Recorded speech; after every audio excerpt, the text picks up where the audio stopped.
Hey Aries, welcome to your May 2020 reading. What's your forecast for the month? So it is a general reading. Take what resonates, leave the rest. Some of it might be for you, some of it might be for someone else. You could be a sun sign, moon sign, rising sign, or Venus sign, Aries, or you could be watching for someone that is one of those. Either way, I am grateful that you're here. You can follow me on Instagram at Candy Wishman and also on Patron for exclusive Twinflame content. The information's in the description box below, as well as my May social media posting schedule. So just a heads up, y'all. I don't know why, but every time I do these readings,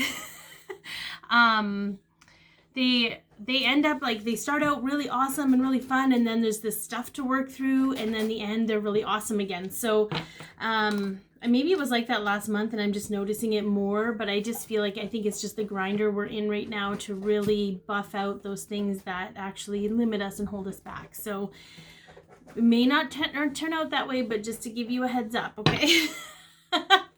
It all turns out really good in the end. It's just that we have some work to do still as human beings, and that's completely okay. All right, so what is the overall energy of the month for you? Change. Yeah, look at that. Change. Okay, so this too shall pass. You yourself are going through a transformation, transitioning from spring to summer, from fall, or from winter to spring, spring to summer.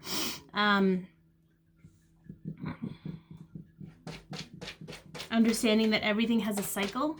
Okay, so you might have a cycle ending. And then we have illusion on the bottom. So I feel like, okay, I had to pause the video for a second because my cat decided she was going to be a dink. So here we are. So we have illusion on the bottom. I feel like you're pretty good at seeing through the illusion in people, Aries, but I feel like maybe you're going to be witnessing a lot of people's illusions of life be, I don't know, maybe even some aspects of your life you didn't realize were illusions are now illusions. So, but know that this is part of the cycle you're in, part of the ending of the cycle. It's like things don't really manifest or crumble until the last stage, kind of a thing. Okay, but it's not crumbling for everybody. It's actually, for some, it's a tear down rebuild.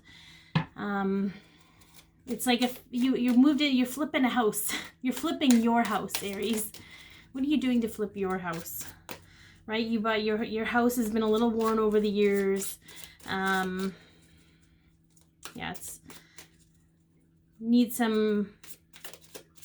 there's some much needed TLC. Okay. All right, what can you focus on this month?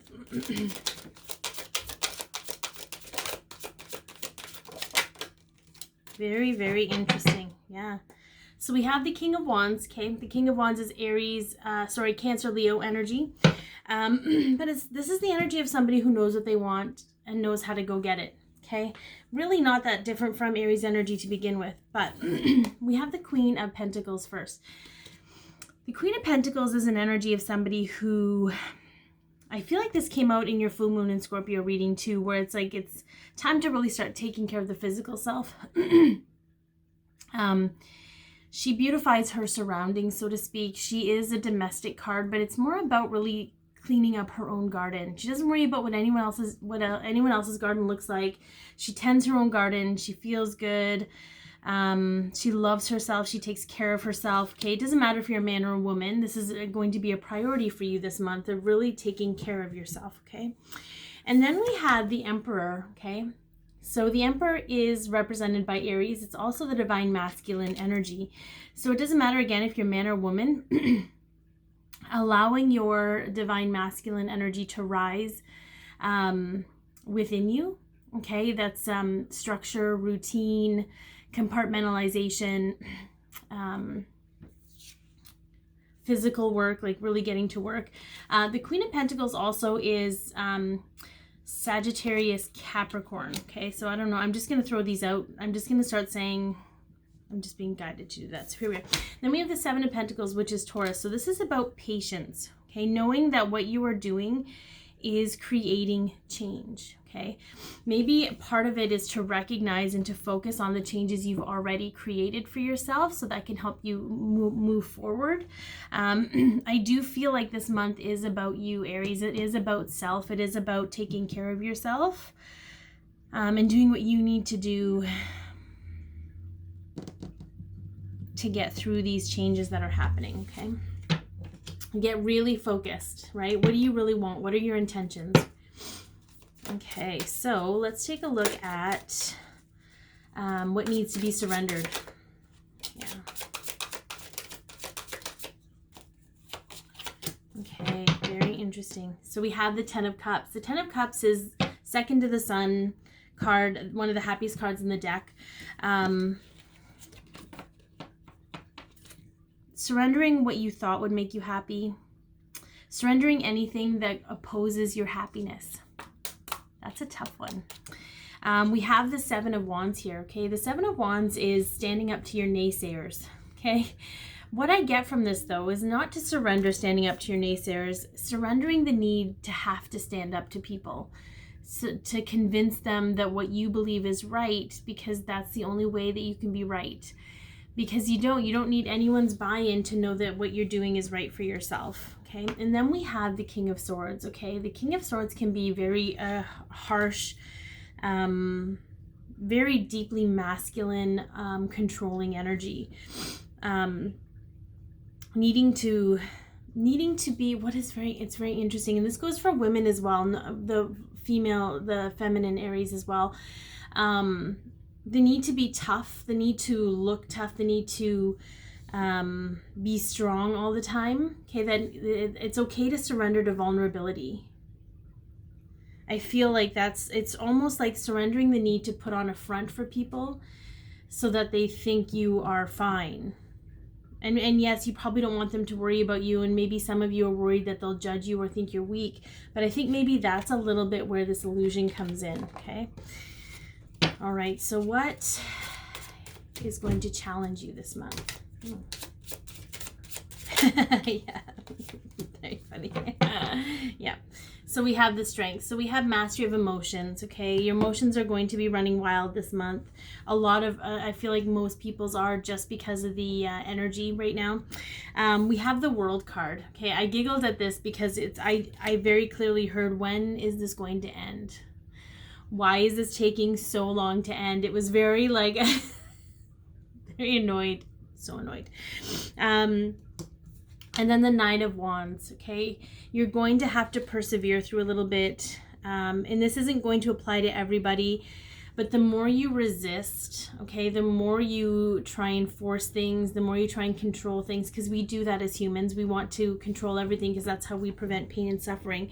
The more we do that now, though, with this energy, is we create more pain and suffering for us. So if you can surrender the need to prove yourself, the need to be tough, and just, surrender to those emotions and allow them to flow, you won't feel the need like you have to persevere. Like, you'll really appreciate this part of the journey, okay? Yeah. Okay. So what are some supportive energies?